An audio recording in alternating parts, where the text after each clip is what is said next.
Good morning, everyone. We'll call this meeting to order. Special call work session to discuss the properties that we have for sale. I think all parties are here today and we appreciate you coming to make the presentation.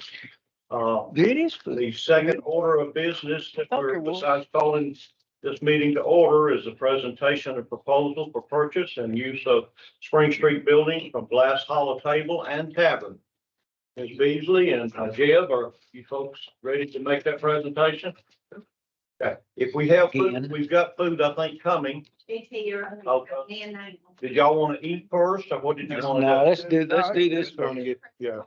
Go ahead and get the food to us. No, let's get We'll the make the presentation. no, let's do the presentations Let's first. do the presentation.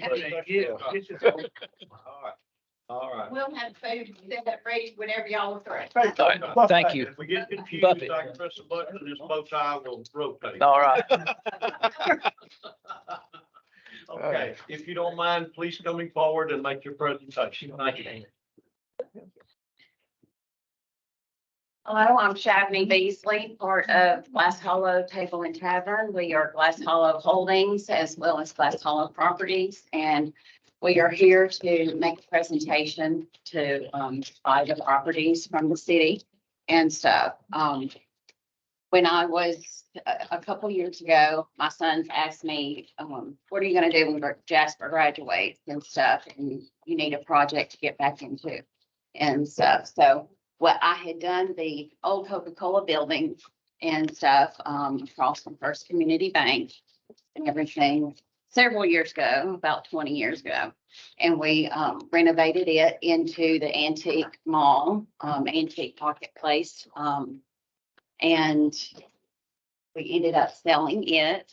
And then I was a stay-at-home mom and raised my children and everything. So we are back in the real estate business and everything.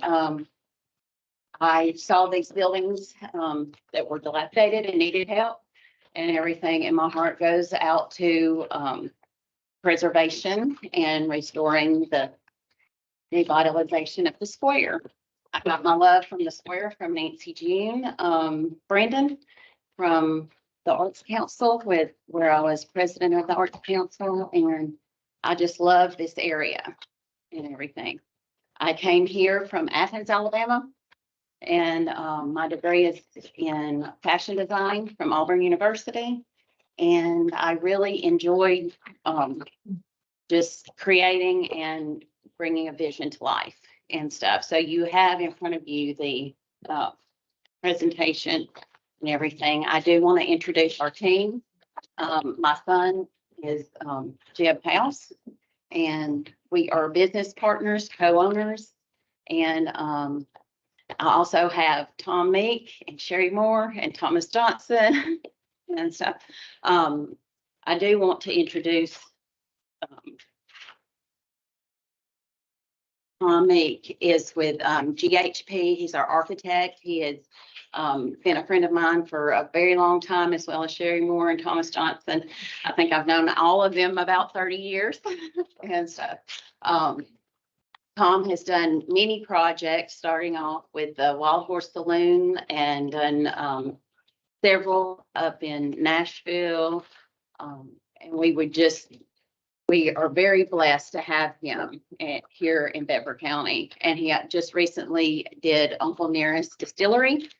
And we are just happy to have him on our team, as well as Sherry Moore. And she is the whiskey expert. And her degree was in chemistry. And so I just like to be able to surround ourselves with some of the best and everything. Then Thomas Johnson is here because of the Jim Key story that is associated with our buildings that we already have. Jim Key was a horse with a 6th grade IQ, and he owns the memorabilia that goes along with it and stuff. And we're in talks with him, hoping that he will do something with it and stuff. So I would like to introduce my son. His degree is in finance and accounting from UT Martin.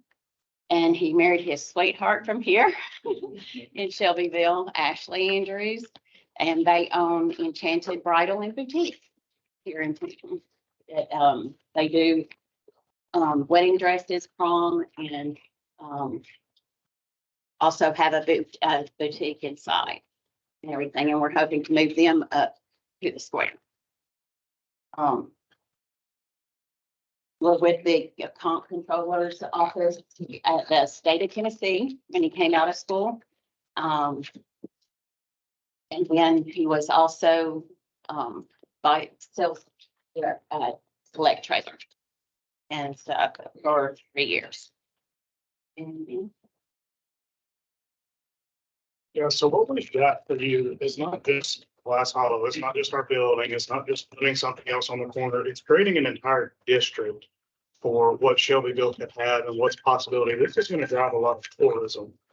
One of the reasons that we would like to do the distillery and the tasting room is because it's a cohesive business to everything that's going on out here, because they're real tourism drivers. So that's my proposal, is more along the lines of an entire district branding and something that will really secure the square in Shelbyville to get all those folks to come up there. We've obviously got Glass Hollow that can do that, and Grindstone, if they end up getting the bid, they'll be able to pull some folks in, but I think this is pretty cohesive to everything that's going on. Where I need to.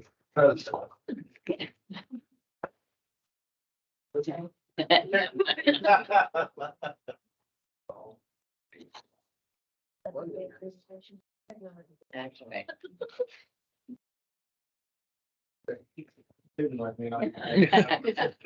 Our new IT guys, follow. Obviously, we've already talked about ourselves, about my mom and myself, our current endeavors, Glass Hollow Table and Tavern, which, you know, I want to thank the council members that were able to come and walk through the building and kind of see what we're doing. Again, this is about integrating those Riverview buildings into an overall city plan and to create the anchor for the downtown area. Mr. Steyer, if you will hit that button. So as you all know, I mean, this is an overview of the square, and I want to talk about what the city is already doing. So we've got the overlook that's planned to go in here. Plan is to clean all of this area out, which would come to back here. And so what we're talking about is the Riverview District, is this area right here. I know we've had some talks about putting in some removable bollards on this side, creating a pedestrian walkway for folks to come, sit. We'll set up tables, chairs, create an outdoor area. So this will be the proposed ice cream shop. This is where all of our retail stores will be. And then this front building, the Cow Building, is where we plan to have the distillery and the tasting room. We've talked with Sherry Moore some about that. Well, not some, pretty in depth. And we're still undecided as to full-on distillery or the tasting room, because of the advantages that could come along with on the tasting room. Do a cigar bar, to do a rooftop seating, and then to be able to have your tastings of all of our local whiskeys or all of our local distilleries side by side. There's not anywhere that just specifically specializes in something like that. So you come in, you go through all the different tiers of the whiskey. Obviously, Jack, George Dickel, Uncle Harris, they've all got their different levels. And so to come in and do the tasting side by side with one another, and then work your way all the way through up the list, or come in and say, hey, we want to get the Tennessee Special, which we'll use barrel styles, drill our holes in them, and they'll be brought out like that. They come in and taste each one of these piece by piece and see kind of where you can get your different flavor profiles and stuff like that. We love to do some education on that fact too. You've got a lot of special notes and stuff. We've actually been over to Sherry Moore's house, and she's got this neat little kit that she has that has all your different essences and flavors and things like that. And so to keep herself sharp, she does a lot of practice with that kind of stuff, especially for the consulting business. Mr. Steyer. This is the front of our building. We are well underway in construction. This has taken a lot more time and money than we want to, which of course these older buildings were, but even more so than the 20% I added on top. Mr. Steyer. So we've worked with a local historian. He actually worked with the state, and he's one of the first individuals to set up the grant process through the federal tax credit in Tennessee. He's worked with us on getting some of our design aspects as far as the colors, historically accurate colors based on the time period that these buildings were from. So that's the picture that you can see here. Mr. Stein. We basically just got the rest of the building. All that side walk has already been done. We have finally gotten our building permit, and we're making a lot of progress right now. We are actually going to take all of these power lines that are running down the side of the street and put all of those underground at our own cost to be able to clean that up, make it look a little nicer, not have those overhanging wires. And so part of the Riverview district, what we would want is to hang string lights from one side of the buildings to the other with that walking pedestrian way. Mr. Stein. This is just another picture of walking down that, and hopefully that you can see what that will be. We do have some drawings and things for you all to look at here in just a little bit. Mr. Stein. Here's one of them. So one of the things that we would like to do is with the Jim Key aspect, just a brief history on it. Dr. William Key was an African-American veterinarian from here. He had a couple different businesses. He had a restaurant, motel, and some other things, but his main business was a veterinarian, and he also traveled with his horse, Jim Key. So Jim Key, like my mom said, had about a sixth grade learning level. He could read, spell, some of those things. I think he could even do some elementary style math. And so to bring that kind of history that is local to Shelbyville that nobody is talking about, I mean, this is kind of the same thing that Uncle Nearest has gone and done. This is a piece of history that's been lost that we really feel like would be a focal point to the square and to bring folks to here instead of out in the county. Hopefully they come and do both and we'll spend at least 2 or 3 days with us. These are our removable bollards. Obviously, we've got our sketches over here, some things we would like to do. Down here at the end is where we've actually talked with Sarah Elizabeth from TDEC about some of the mural grants for the front and possibly a bronze statue in the back. Now, I think there are some private parties that would be interested in this. I know we would at least be willing to put up some funding to make sure that that happens. Mr. Steyer. This is going to be where the tavern is. So this is going to be our music venue aspect. So we're going to have roughly 10,000 square feet. It'll be 2 levels with a live band space, bar downstairs, upstairs. We'll have your typical kind of stuff, pool tables, darts, all that good jazz. But this is where the party's going to be at least we're hoping on Fridays and Saturday nights. Mr. Steyer.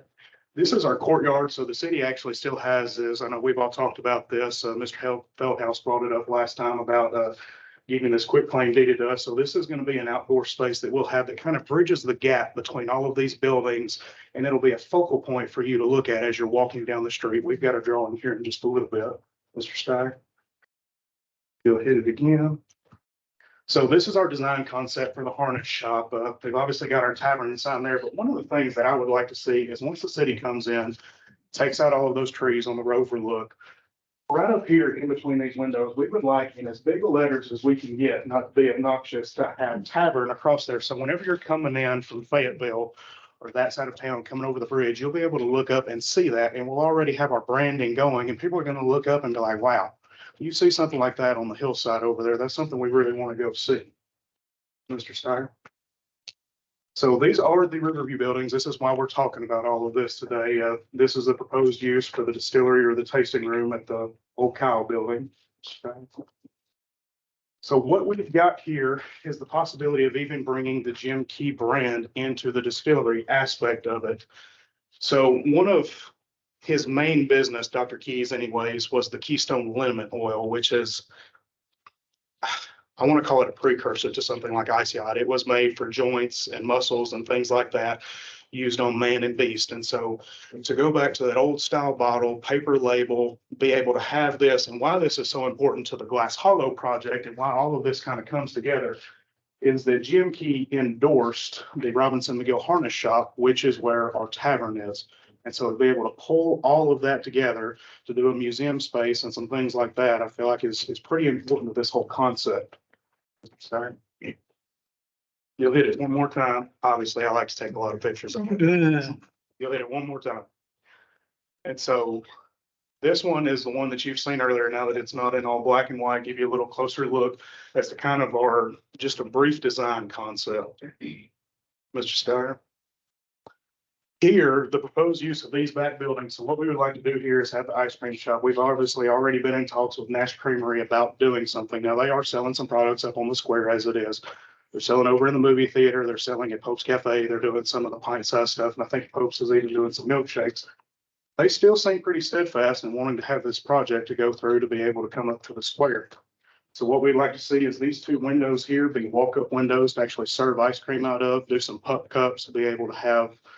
I know at one time, this back area over here is actually owned by a couple private citizens. The city had tried to get those at one point, possibly to do a dog park, which would tie into that whole overlook concept and what we would want the Riverview district to be. This next building here, this is where we would have our Bedford Mercantile and Men's Store along with our bridal shop to be able to pull that in. We've already got these businesses that are up and operating. We don't do a ton of men's clothes right now just because of the limited space. Well, frankly, we've been kind of waiting on these buildings to get up there and do some expansion.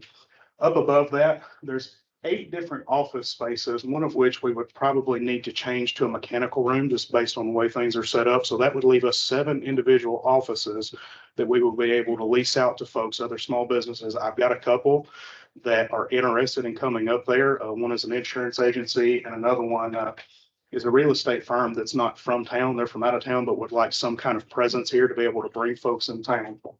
Mr. Steyer. So this is the men's mercantile and some of the clothing options, at least an image board. There's a great place, UG White in Athens, Alabama, where my mom is from. If you all have not ever been there, best you can do is either go down there or look them up on Google. It is a very neat old school mercantile. And that's something that I think would be pretty interesting to have on the square. Because the only places that we have like that right now is really going to be Merle Norman, which doesn't necessarily focus on, I guess, the manlier side of things. And then you've got Co-op and, well, Tractor Supply's got kind of some of that stuff. Mr. Starr. Here's our wedding dresses and our bridal shop for our women's clothing. Like I said, we're already running and operating this business. We're ready to make the plunge and move forward to get this all done and started. Mr. Starr. For the ice cream shop, we want an old school candy shop with an ice cream store in it to be able to really cement this entire thing. You just don't think of an old town square without having that particular piece, your old school candy store, and folks be able to come in, grab your Laffy Taffy off the walls and stuff like that. Mr. Steyer. What we would propose for this space is an outdoor music venue. So along that back wall, we'd like to see a stage back there. Once all those trees are cleared out, you'll be able to see the river and the dam. It'd be a pretty picturesque scene, have some green space there. And again, my mom loves her dogs. And so having our pup cups available to everybody for their dogs up there, we'd like to see. Mr. Steyer. This is the back of what we would think of as the Riverview District. Somewhere back in this area, we'd like to see that bronze statue with our removable ballards run across. I think it's pretty important to be able to protect not only our patrons that are coming in and out of the table and tavern, but also for that whole walkway so that folks can walk freely through there. There's going to be folks that are upset that that road is not there. I think Mr. Feldhouse said something about Mr. Bobo takes that route home all the time. And I know there are some other folks do too. But there's other ways that are around the square, and we feel like it would be pretty important to be able to close that street down to be able to make this all cohesive together. Mr. Steyer. Again, this is just another look. If those trees weren't there, you'd be able to see the dam and the river running through there. I know that's one of the big marketing things that the city is pushing for right now is the Duck River. Obviously, we've had our license plate, but we had one of our own local students design and some things like that. And so I think that's a pretty big element for the tourism attraction too. Mr. Steyer. There's a picture of the dam. You'll be able to fully see that at height level. I actually had to crawl out there and get pretty close to the edge over there to get that picture. But I think that would be very, very neat for folks to come in and see, Mr. Steyer. This is just the top of those buildings. And so what we have thought about, at least on a tasting room, is to have a rooftop seating. And so doing your kind of your domes that you would see down at High Point and some things like that to overlook the river. Another reason I snuck this in there is it's probably just going to take a lot of money. We've put all of our numbers and stuff into the proposals that you all have already seen. We're thinking we're going to be at least 2 million, probably north of that once we get all the businesses actually built out, because we want to look at this from a real estate development first of all, as in we think 1.2 to 1.6 is where we get things safe and usable, and then we'll have build outs from there based on what each individual business will actually need. Mr. Steyer. So those are the domes that we're talking about. If you all haven't ever been to those, people love them. They sign up for them and are on waiting lists all the time at High Point during the cold season to be able to have those. And we think that might be a pretty neat aspect. Here's our image boards, kind of some of the things that we're drawing inspiration from to do all this. And somebody that would actually be a lot better to speak on that would be Tom Meek. If Tom, you wouldn't mind coming up and talking a little bit about this and some of your past projects. Well, as I said, I've kind of been involved in this for a long time. In the early stages when I was a lot younger, I got to be involved in the Second Avenue. And back then, it was nothing but, antique stores and bookstores, and I could actually even fake being a student, fooling around down there doing my measurements and stuff. And I think, this is very similar, but on a smaller scale, in that we knew that as things started to develop in the downtown area, this was going to become a catalyst.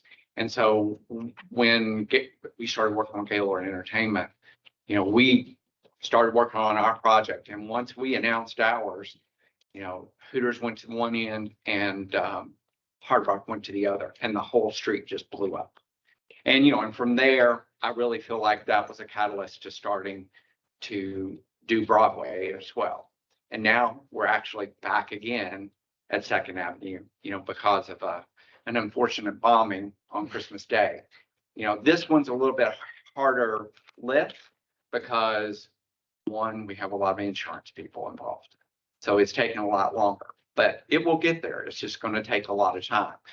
So, I've been involved in a lot of that stuff over the years. I've been involved in, recently bringing back a new life to the Hermitage Hotel and a new restaurant, bringing in a restaurateur from New York and really bringing a new vibe to that facility. We've done the same thing recently to Union Station. So I love existing buildings, and I love what they can do. And I think you have two parts that are happening here. You've got the existing critical mass and what those things can do. But I think we've already seen what the square can do at times with the programming. The car club or the car shows and the art festivals and even concerts. When those are programmed, that square is fantastic. And if we can bring that on a permanent basis to where becomes a destination within that square, and keep it to where it's flexible, to where we can have some of those vendors come in and be able to engage the street. All of that, and having, that want to program that is what we want to happen. We want something that's flexible. We want the critical mass, but we want it to be flexible to where these people can come in and hold their, shows or dog shows or, dog friendly shows or whatever that may be. But this, I think, is, one of the biggest catalysts, I think, for the whole square. And I'm very honored to be involved. Of course, I was involved in Uncle Nearest. That was, I tell this story, I actually live in Shelbyville and live in Nashville. I have a farm down here. Came down here mainly not to work. I didn't want to work out. So I met Keith and Vaughn, and from then on, for a lot of Saturdays, we were working on that concept and that whole master plan. And, to look back, it's really, I don't know other way to say it, but God was in that to make that happen, because it took everybody and the vision all paid off. So anyway, I thank y'all for letting me be here to speak to you today. And I'm very excited about this project. Thank you. Thanks, Tom. Ms. Stagg. So one of the branding things that the city has gone after is whiskey, horses, and history. That is something that we want to directly tie to every aspect that we're doing over on that side of the square. Mr. Steyer, if you'll hit that. This is one of the economic studies, at least some of this information from Randall Gross, which the city set out to have done, so that you figure out the usage of those spaces, kind of some of the things that the city might need to see, might want to see. We've got, at least in the food trailer that we have, we created a whiskey sauce that was based around all of those, and we called it the Whiskey Triangle. That's what we would like to see as the square in Shelbyville. Is you're right at this perfect point of between 15 and 20 minutes between Jack Daniels, Uncle Nearest, and George Dickel. That's something that I think is pretty important that we should all stand on for Shelbyville to see the growth continue to happen. We obviously know that we've got a ton of people that are moving here that want to be here anyways, but this tourism aspect of it is these folks are coming in, they're spending their money, and then they're going back home. So they're not burdening our system. They're typically not those folks that are out causing a ruckus and stuff like that. In that study, Jack Daniels has about 280,000 visitors that actually pass right in front of our square every single year. And so to be able to capture something like that and to have something special for those folks to be drawn to up there, I feel like is it could be really great if it's all done well. Mr. Stark? So on the horses aspect, we obviously know about the walking horse industry. I know both of our groups, we've got some roots in that. But I think this Jim Key story, I think that's something that could be very big to go along with it. If you haven't gotten a chance to study up on that, do a little research on it. I mean, it's about our history here. There's a lot of information online. I know Thomas Johnson's one of the things that he does, which I really admire him for, is anytime that he finds a book about it, there's a certain series that's been written on Dr. Key and Jim Key. He'll actually buy those and give those out. He gave one to myself and my brother, and that's kind of what piqued all of our interest in making sure that this story comes out and how we would like to integrate it into the whole thing. Mr. Scott? At least on the history aspect, I know the county mayor's office is working on some sort of history museum and at least a bathroom stop for the Whiskey Trail portion at our historic courthouse. That would bring up another history aspect, is that we have what is considered the town square. Our square, at least most small towns anyways, are based on our design that we have. That's another historical aspect that we would like to see, as far as getting some tours started for some things like that, and walking around our square, getting to see all of those kind of things that pull in the history to it. So, a couple of our goals is, we're from here. We want to support our community. This is something that we would like to see built in our hometown.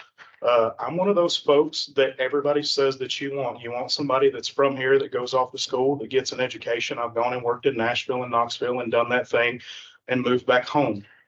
And this is what I would like to see to happen. I mean, you're talking about some youth coming up and bringing some of our own hometown, I don't know how to put it, some of our pride back to this, and folks that would come here and stay here. And these are the kind of things that will help do that. As far as our employees and our partners, we want all of our folks to buy into this. We've got some strategic partnerships that we're looking at down the road anyways, especially on these buildings. If any of you all have been over to Philo's Tavern over in Winchester, he's actually a fella, he was part of J. Alexander Group out of Franklin. They sold their portion of the business and he left his vice president spot to go over and open that. My mom has been over and spoken with him some, and I think he's pretty interested in coming over and taking a look at what we've got. That is what Glass Hollow will be. It's honestly, it's eerily similar, not knowing what their concept was going to be before it opened. Coming back to it now, we're just going to be on about twice the scale that they are. Mr. Steiner? As far as job creation, we're thinking 22 in the wait staff, 4 hostesses and 11 cook staff to run the restaurant. Now, obviously, that isn't about the particular buildings we're talking about, but this is an overall impact of what we plan to do. The tavern will have about 3 bartenders and about 5 wait staff. It'll be a little bit less than what we're expecting on the fine dining side. For the distillery or the tasting room, somewhere between 8 and 12 employees. Men's clothing store and the women's clothing store, 6 to 8. Depending on part-time. That's usually a part-time kind of job. And we've actually now been through a lot of great girls that have helped us with that. And as far as the ice cream and the candy store, we're thinking about 4, give or take a little bit. Obviously, we had a little more with part-time. Mr. Steyer. This is where all of our taxable revenue is, where we're thinking we're going to hit at. As far as both groups, to redevelop that particular side of the square along with what we're doing, our property tax increase is going to be about the same with each project. I don't think there's going to be much difference in those. I think we're both going to spend a lot of money to redo this and to do it right. But some of the numbers that we're looking at is between 1.5 and 2.5 millions at the restaurant and tavern. Our tasting room, we're thinking somewhere between 500 and $1.5 million. Obviously, I think on the first year, we're going to be on that lower side. We'll need to do some pretty strategic marketing and brand development there. Our men's and women's clothing store in the Mercantile, about $250,000 a year. We're very comfortable with that number. Those are things that we're doing now. And I like to be a pragmatist when it comes to all this. So all of my numbers, I try to hit kind of exactly where I think they'll be and not put a lot of fluff in there. Ice cream in the candy store is somewhere between 150 and 250. Not sure on the outdoor entertainment and music venue. That's just not something that we have here. So I don't really know the number to stick to that quite yet. And we've obviously got the 7 additional spaces that's going to bring in additional tax revenue up above where we plan on having the Mercantile and the clothing store. Mr. Steyer. These are some of the things that we need to make this project happen. We would like to purchase those buildings. The courtyard, quitclaim deeded to us, to close South Spring Street, to insert the removable pylon so that we can create this Riverview district that we've been talking about. And as far as the parking aspect goes, there is going to be some parking concerns over either project. We actually invited all of the towns, at least all that would come, our town square, we had about 25 people show up to walk through Glass Hollow, to talk about what we're doing, just to give as unbiased put out there as possible for folks to know kind of what they're looking at, Mr. Starr. Just want to appreciate all of you all for coming in, taking a look at our project and kind of seeing what we're doing. I think some of the main points, at least there's 5 different points, I think 5 or 6 that this is all based on as far as the bid process. As far as on the money aspect, I'll be honest, $330,000 is, I'm not overly happy with paying that price, but that is what I can live with to make these numbers work. I think it's very important that the citizens of Shelbyville are paid back their investment. And that's why we picked the number that we picked. Moving down the line, I think you'll see some of the business prowess that we've had in the past as far as redeveloping the Coca-Cola building, having a couple of restaurants in town anyways, and our retail experience there. On the money side, I think we're pretty stout. We can handle this project on our own. Although, like I said, we're talking about bringing in some strategic partners to at least help on the branding side, and if nothing else, bring in a little capital too. And I think the last point would probably be the anchor of the square, I think is the big thing here. To have this cohesive project that there's no small town around here that has this. Columbia doesn't have it. Franklin is probably the closest, but outside of Nashville, there's not a set district like this that I'm aware of. And somebody may be able to correct me, but that's why we think this is so important and why we think that you all should choose our project to move forward with. If you all have any questions, please feel free to ask away. We've got some of our experts back there in the back. Time frame, Jim, you got any kind of time frame about when the restaurant you're working on now, the Glass Tavern, is going to be open? So, yeah, so at least in our contract with Haynes Company, which is also the firm that built out Uncle Nearest, so that's who we would plan on bringing in. Andy couldn't be here today, but that's who we would plan on using over at those. For Glass Hollow sometime in the fall. We were really pushing for the horse show. And we're still going to keep pushing for that. I just don't know how we're going to make it. Obviously, the slowdown with building permit and stuff like that, that's kicked us a little bit, but that's just part of it. And so we're thinking sometime in the fall on there. As far as the build out on these other buildings, I mean, we're thinking 18 months, 24 months, give or take a little bit, somewhere in that neighborhood. I can tell you from experience, based on what we had in our buildings, were in a whole lot more usable condition than these Riverview buildings. Is it just takes a long time when you're putting in the historical, not putting in, but trying to preserve the historical character while still uplifting for all the businesses and stuff to come in for us to provide. And so it's been difficult. It's cost us a lot of money in the long run, but it's something that we're committed to make sure it happens, is to keep the historical aspect of all this and to bring in everything that's just not really talked about. Because I think that is probably all the spiel that I have. Any more questions? Any questions, folks? Thank you so much. Thank you. Very good presentation.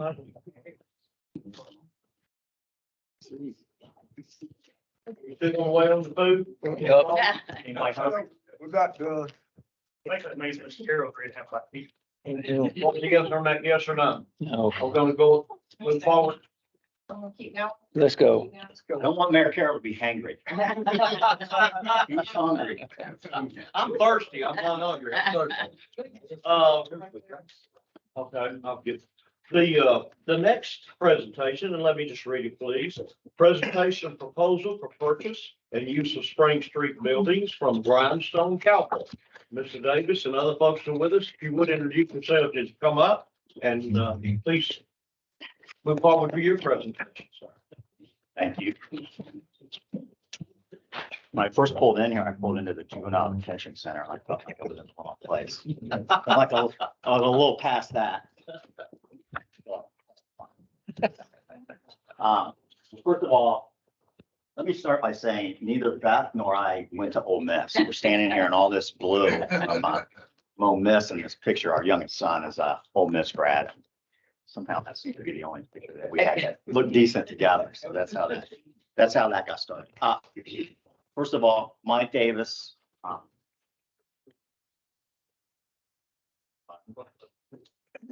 Okay. So I'm just going to spend maybe 10 minutes sort of setting the stage here for our experts and what they're going to talk about. And, appreciate all of you having us again. and appreciate you giving us a little bit more time to be able to do this. Super fascinated, by the way, by this. You can't wait to go back and take a look at that.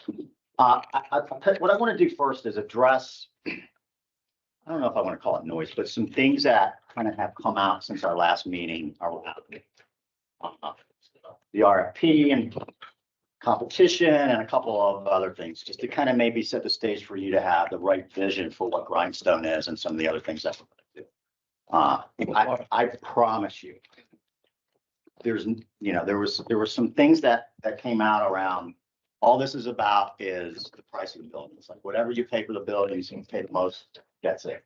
And I clearly know that you don't do an RFP and do all the things that they've done and the things that we've done just around price. We clearly understand how important price is, but we know that there's a lot of other things too. You all wouldn't have us here if it was just about that one thing. And so I just want to make sure that you level set on that. Competition. So another thing that kind of came out over the last few weeks is, that we might be competing with other businesses on the square. I've been in the financial services business since 1987. I worked for a company. I'm head of national sales for a company called Bright House Financial. And we separated from MetLife 5 years ago. And at the time, the products that we offered were, there was 3 companies in the business or in that space. We were number 1 in the space. We did about $600 million that first year after we separated, went public, getting ready to celebrate our 6th year as a public company, standalone. Fast forward 6 years. We went from $600 million. We'll finish this year in sales, probably somewhere close to $6 billion with 17 other competitors. My point in saying this isn't about me. It's competition breeds more business for everyone. Competition puts us in a position to thoughtfully grow this business, thoughtfully grow this community. So we're not going to be competing. We're going to be complementing everything else that's going on, including the businesses that they're already. So we don't feel like competition is an issue here. Coffee shop. I think Craig and Mindy are going to talk a little bit more about this, but hey, we're going to serve coffee. We're absolutely going to serve coffee. But to call us a coffee shop, just a couple of analogies. Would be like, anybody have a Tesla? That's like calling a Tesla car manufacturer. They're a technology company. It's like calling Starbucks a coffee shop. They're about an experience. So I'll give you a quick analogy. Who loves Chick-fil-A? McDonald's. McDonald's does 2.1 to $2.2 million on average per store. Anyone take a guess what Chick-fil-A does on average per store? 4.6 million per store. That's really good. That's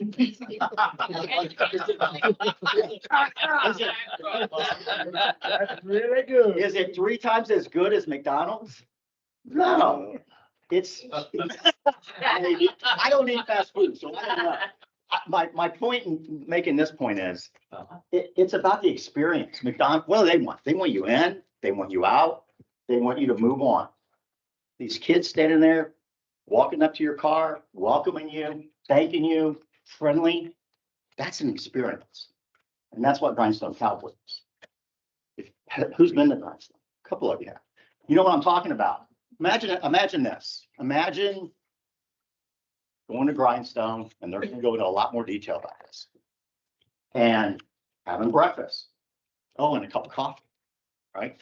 Then imagine coming back later that day and having a drink or a milkshake or a cup of coffee, whatever you want, and listening to live music. Or imagine having a meeting on that second floor, which you'll see here in a minute, in the meeting space, or sitting on top, overlooking the river, having a glass of wine. That's what this is. This is an experience. This is about what they've already built, and we can already quantify. Parking. there's 1,900 parking spaces. I didn't make that up. Somebody gave me that number. In the city of Shelbyville, in the surrounding area. I don't know. To me, if our biggest challenge was figuring out where to park, because there's so much commerce going on here between what they're doing, between what we might be doing, that'd be a great challenge to have. And we would be happy to be part of fixing that. So let's get to that. Let's get to figuring out how 1,900 spaces isn't enough. Bethany. So a lot of you don't know me well. I think community outreach. Best been, that's a fancy name. I just forgot it. That's been part of this whole community outreach project for a couple of years now. I move around a lot. I'm in and out of town, but I have been attached to this city for 50 years. I've been coming down here since I was 10 years old. Coming to the horse show, supporting the horse show, watch this community, grew to love this community. And in 2004, Beth and I bought a working horse farm out on 64 West called Shamrock Farms. We owned that for 14 years. Big revenue generator, tax generator. Then we decided to move here permanently. I'm going to say 3 years ago. So I've been around this community. I've been around the horse business all my life. I've sat on many boards, as well as I can't remember how many times I've been to Washington to lobby for the horse business in this community. We are engaged. We're here. We're committed to this community. We're committed to this business, and we're committed to the preservation of these buildings. I'm also currently trying to do some pretty cool things out there too. Also currently on the board of Riverbend Country Club.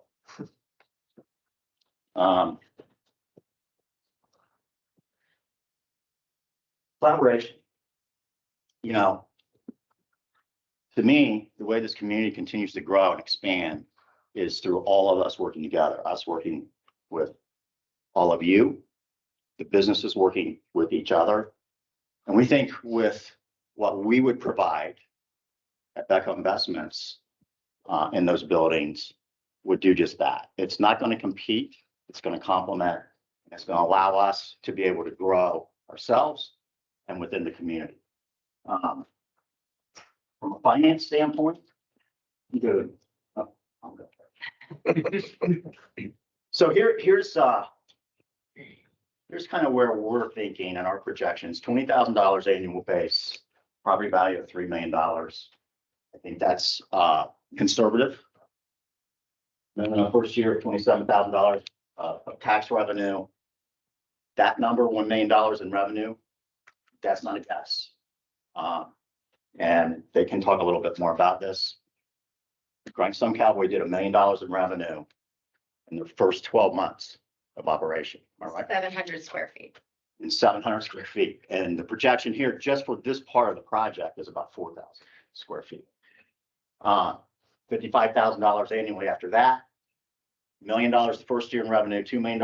We have to be at $2 million in order to support this project and the other businesses. This is only based on Grindstone, which we're going to talk about here in a minute. And then according to Dotto Construction, I think this is really an important point.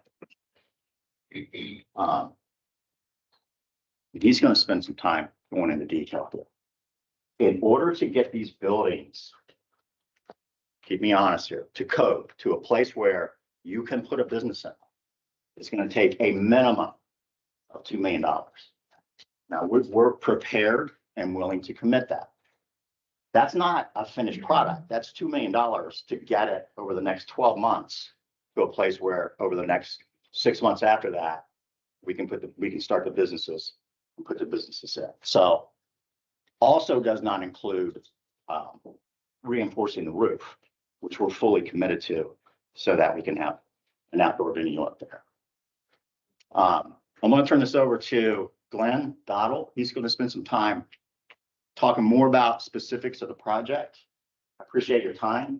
We'll come back up after and answer any questions that you have. Thank you, Mike. Thanks, Glenn. our company has had a lot of experience working in buildings that are dated, these two buildings.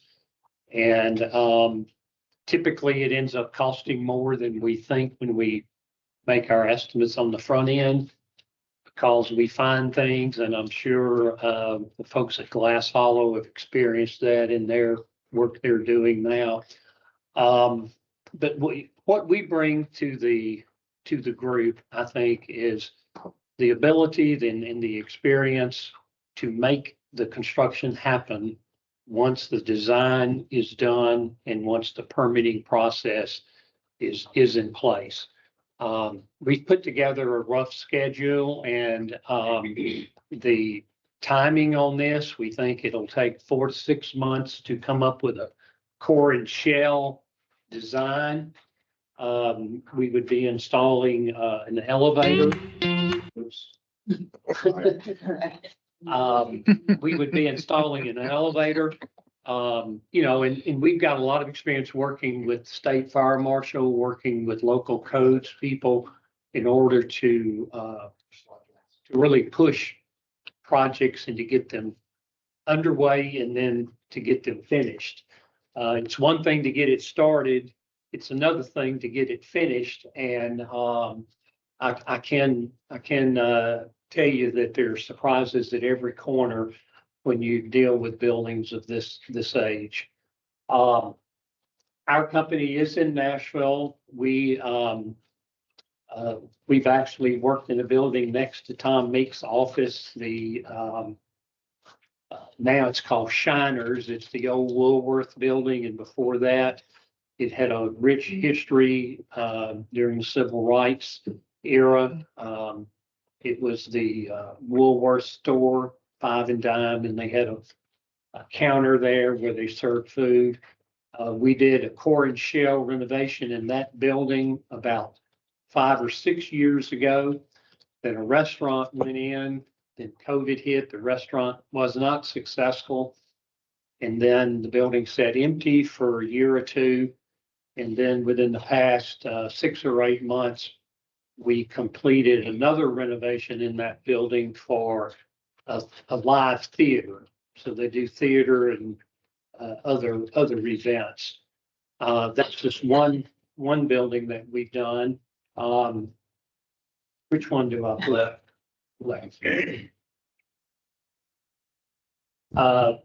We also had a really, I say it's one of the most interesting jobs we've ever done, but it's certainly the most interesting owner we've ever dealt with. If any of you watch the TV show American Pickers, the guy that's the star of that, Mike Wolf, he bought an old building in Nashville, and he had a couple of contractors look at the building and try to give him some ideas on what could be done. The ceiling, the roof, everything had fallen in. It was built in the late 1800s, and they told him he needed to tear it down. He asked us to come look at it through an architect friend of ours, and we did, and we ended up renovating this building. So much development is happening I'll let right him now tell the in story. Nashville, which is great. It's fantastic. The city is growing, it's evolving. But for me, I think it's so important to honor what Nashville was. What I'm standing in right now is 1882. This was a mercantile, a grocery store. The roof of this building had caved in all the way to the ground level. So all that was left inside was the trusses. I've restored a lot of buildings, done a lot of preservation work, but I've never bought a building that was this bad off. And a lot of the guys that did historic preservation were looking at this project and they were like, I don't want to touch it. I don't want the liability of it. I don't see this going any further than what you have right now. Dowdle came over and looked at the project and immediately started talking about solutions in regards to like strapping the building, shimming the building up, shoring it up, making sure that what I had was going to be stable so they could take it apart piece by piece. That's actually what had to happen. They had to remove each piece of wood piece by piece so the whole structure would not collapse.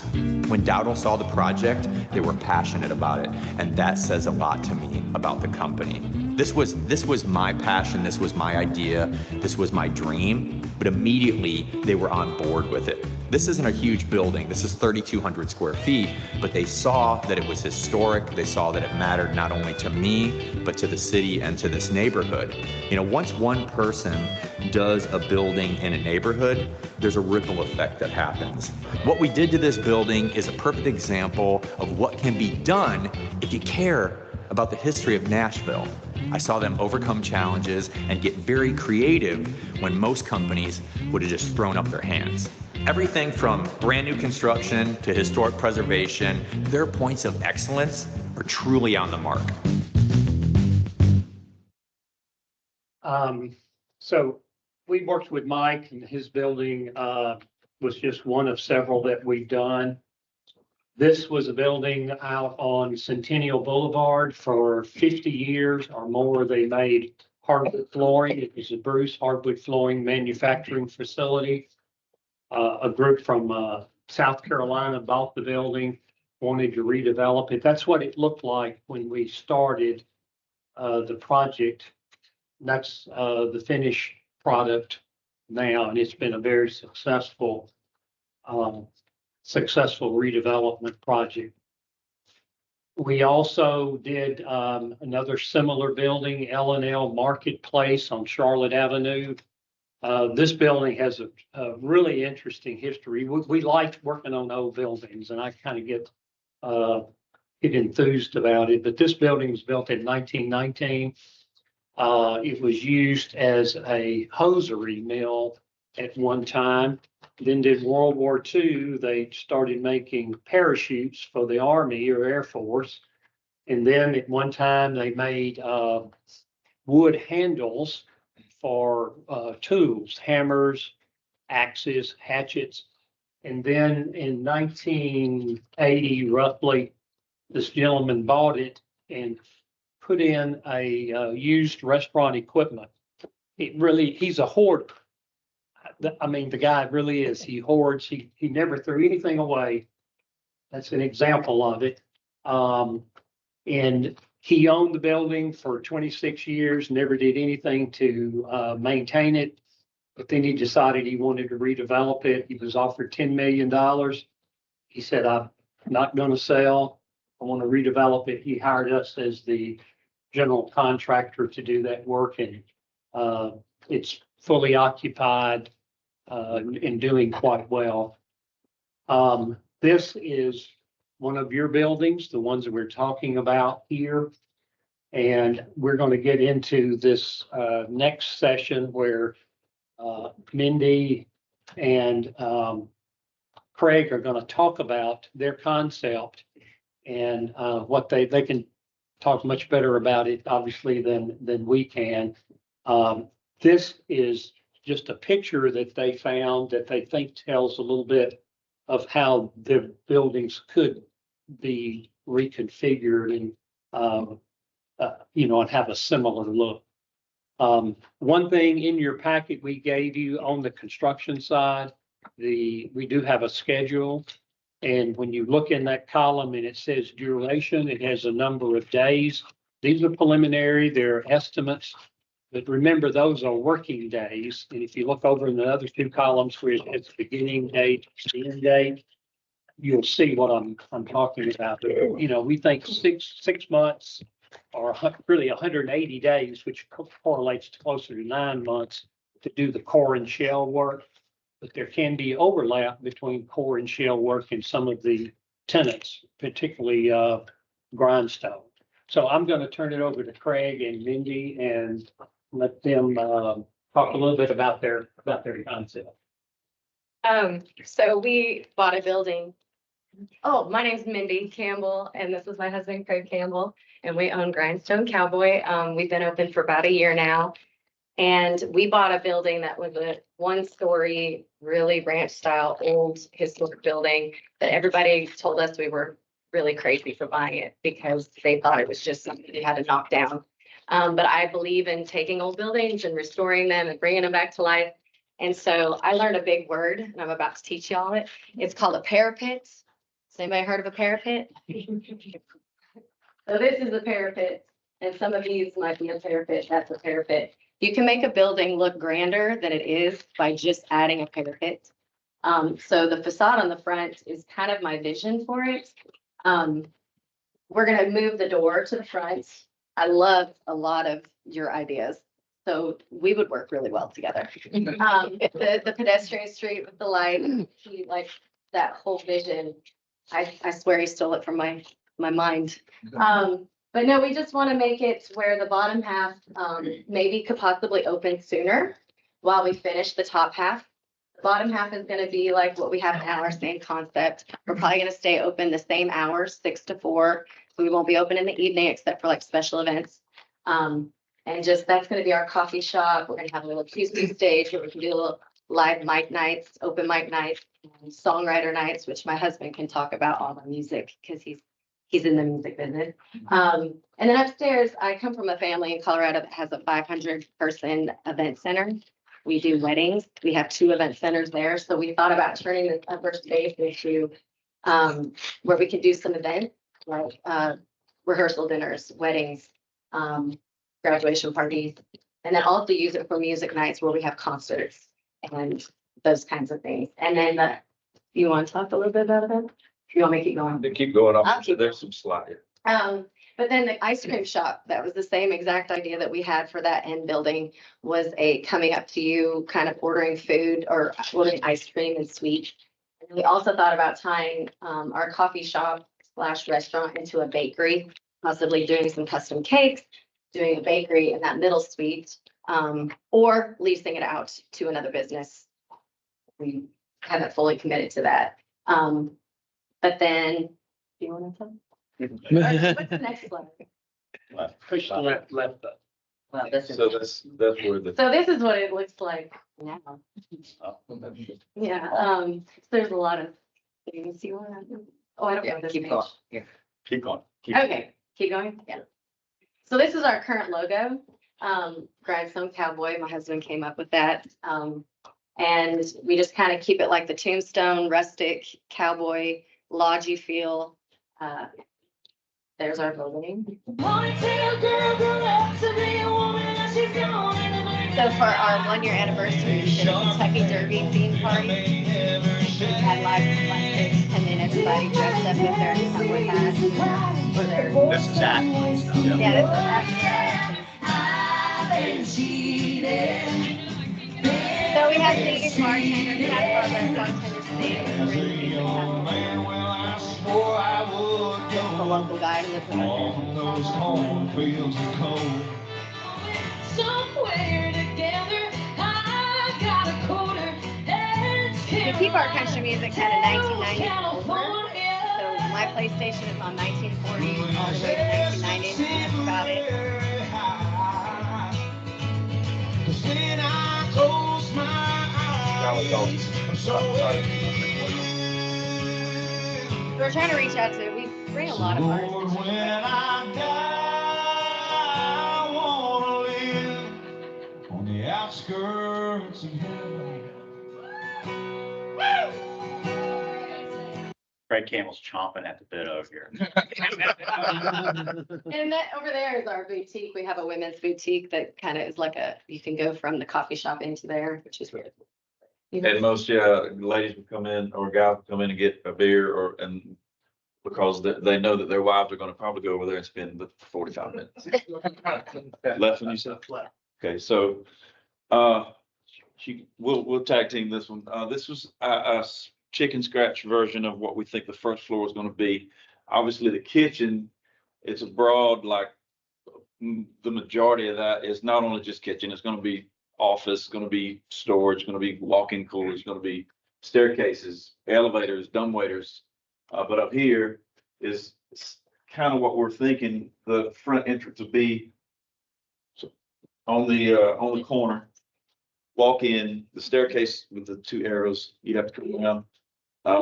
There'll be a place to just walk up and grab soft drinks and whatnot over here in this top corner. And then down would be our probably 30-40 foot bar, tables in the middle. Stage will be up against this wall that faces the street with the windows. And then Nothing catches. and then Thomas, you don't know this yet, but this wall right here is going to be just like the wall that we have at our grindstone now. So Thomas did all our old wood. So we'll be coming to you. That's the first floor. Well, and then let me show you one thing. We thought about, our current location has a drive-through, which is great for quick and go. So you don't have to take up parking spaces. People want to get their coffee, their biscuit and go. So we thought about doing a little pickup, like a curbside pickup, if we could get a slot or a couple slots from the city that they could just pull up curbside, pick it up and go. But of course, they'd have to walk. They can't drive up to get it. But you know, kind of like you do now, curbside pickup. Second floor, walk up the stairs kind of come up in the middle. We talked about having 2 private dining rooms, as soon as you walk up left and right, the bar. And we have a slide coming up next that's going to kind of show what our concept is. The main stage is roughly 30 feet by whatever. We're going to have couches, tables, lounge, and then behind that will be the green rooms and a little small kitchen. And so they're kind of on top of each other. And then that's what, if you were standing on the stage, this is what we envision. What it's going to be like. More of a That's the second floor. That's the second floor. Yeah, this is the second floor. Yeah. This is the upstairs event space.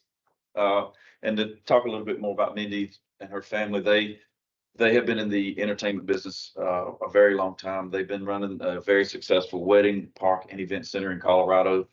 And that's where her history is. And they do what, 200 something weddings a year. So yeah, this is second floor. This is what we had when we bought our building, In Eagleville. and this is what we turned it into, the outside. We have a lot of pictures of the inside, but we didn't want to waste time on that. But that was, if you could have just opened up Mindy's brain, and saw what she was thinking, that was it. It's to the T. This is standing at the front door looking back in Grindstone Cowboy now. So this is more what the first level will look like. It's going to be more of your rustic cowboy hangout area with the rustic wood. Those were the exterior wall, those beams. And we had to match some woods, which we used Thomas for to help match some woods. And we went and bought all this. This is all reclaimed stuff. And then what else? So this is our little. And I'll let you guys talk about it. Well, we actually thought about doing this as a tribute guitar display. We display a lot of like historical music prints and albums and guitar collections. And so we thought about doing a wall of just nothing but music, tie a little bit of Shelbyville in with Nashville music and keep that theme alive. Don Gallagher, that you've met with him, right? Yeah, Don is very excited about the opportunity to have. And who is he? So Don, county commissioner, previous county commissioner, but has had the Don Gallagher guitar business since 1960. I'm not sure the actual date, but their business, their family just sold the business to a couple in Murfreesboro 2 years ago. But Don is still very active in everything historically about the business and has recently written a book. And they still are very anxious to share that story about what it is. And Don is a great individual to talk to about it and share the message. So I mean, I would imagine is that the end of our slide? Yeah. Yeah. Okay, so real quick, I do want to say, like, Mindy's background in entertainment, my background in entertainment, the one thing we can do really, really well is put on a show.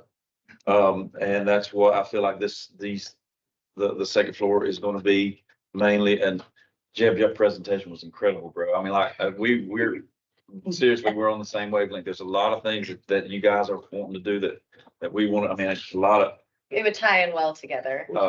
His connections in the music industry has helped us bring in some really major hot names, great songwriters. Our biggest nights are our writers' nights where people get to hear the stories behind the songs. So maybe something you hear on the radio, but kind of like Bluebird, if you've ever been to Bluebird Cafe. And we kind of want to make Grindstone that staple in this town where you can come and listen to some good songwriting and maybe even put on some bigger shows. This location will give us so many more opportunities to do big shows up top. yeah, I think something like this would be incredible for the square, for Shelbyville. We've dreamed of expanding Grindstone, even from before we ever opened our first location. And the dream was always to be on the square somewhere.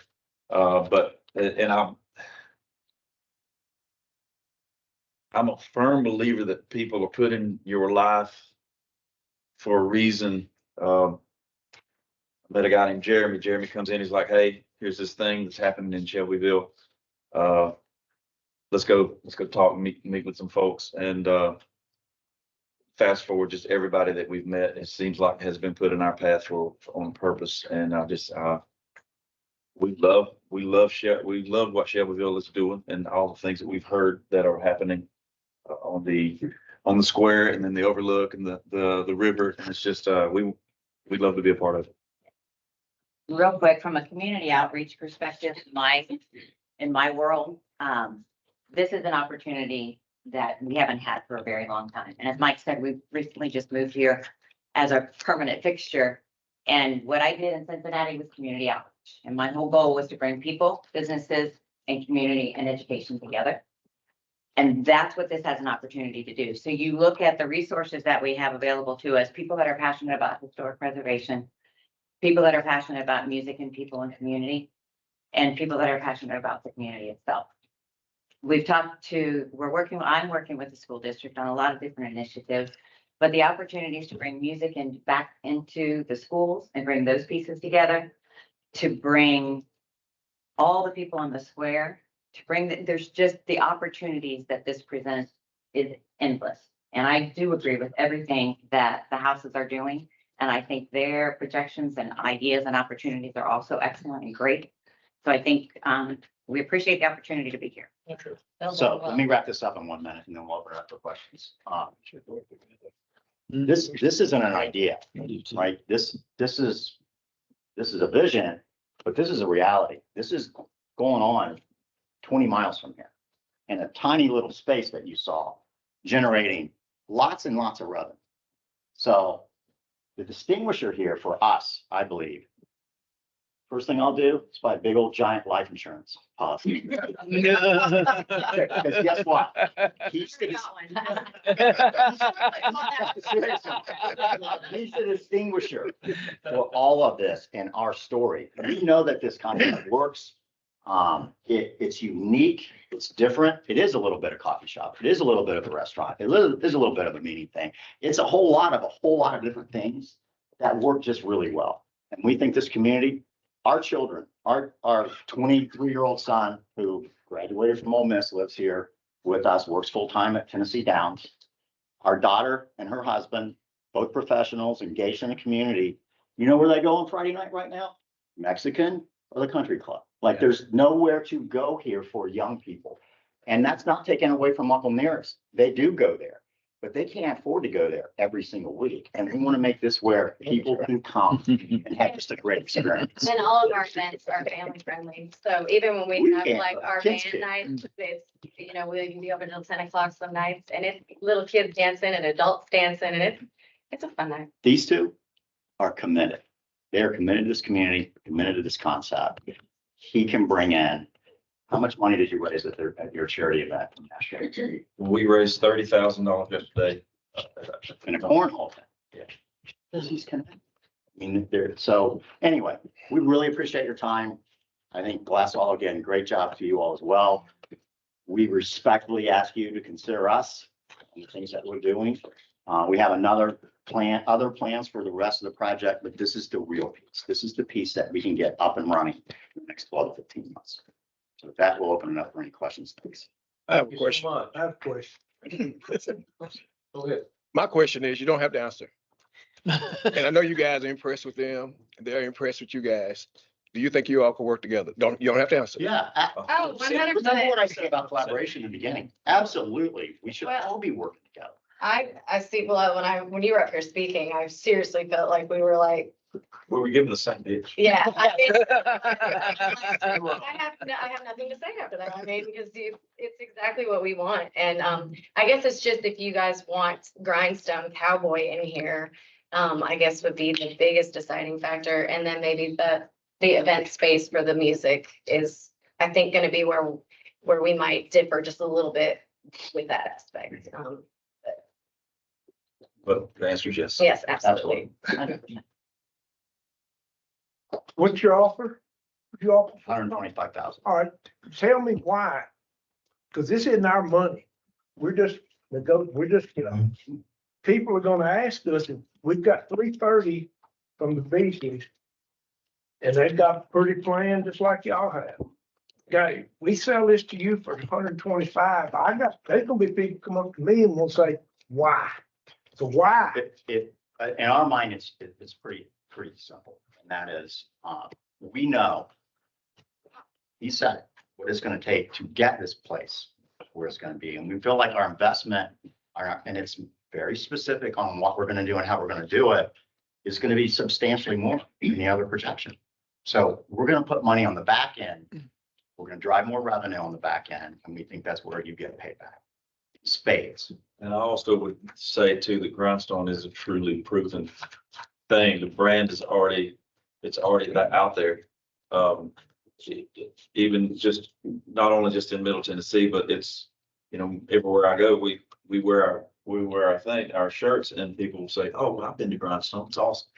So just recently, we were down in Florida, and just, that's where I would say that you can justify selling it to us on just because it is a proven, it works.